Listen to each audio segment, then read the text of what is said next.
If you have one of these boxes on your hot tub, definitely replace the bulb in it, as this system will help keep your water so much cleaner. And it really is just a UV light bulb that goes into this box. Let me install mine for you so you can see the process. Now I have a J210 jacuzzi, but this same bulb fits a variety. Just make sure it's the correct one for yours, and you'll see why it's a pretty standard piece. Now, of course, before you do this, make sure you have the power off to your entire hot tub. You never want to open this with your power on, especially never look at this light. And then it really is as simple as pulling it out. And this is what you see when you pull it out. It has the rubber ends, and this is the connection right here. And you really do just pop that connection apart with this little pop right here. Easy as that.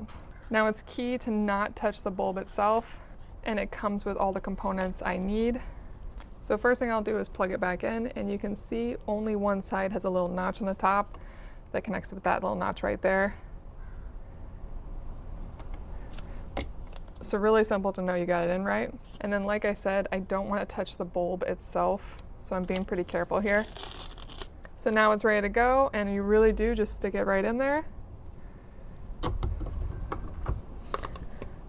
Make sure the seal is on really nice. Tuck it in and seal it up. Now, because there's no way to visually check whether or not this light bulb goes out, they recommend that you replace it once a year, but it's easy to do and definitely makes a difference in the quality of your hot tub water. Now, this takes less than a minute to do as long as you've already taken the door off, so I recommend only doing this when you're also emptying your hot tub and doing a full clean, which is recommended every 3 months anyway, so you have plenty of opportunities to do this. So be sure to take advantage of this in your hot tub and replace this light bulb on a regular basis.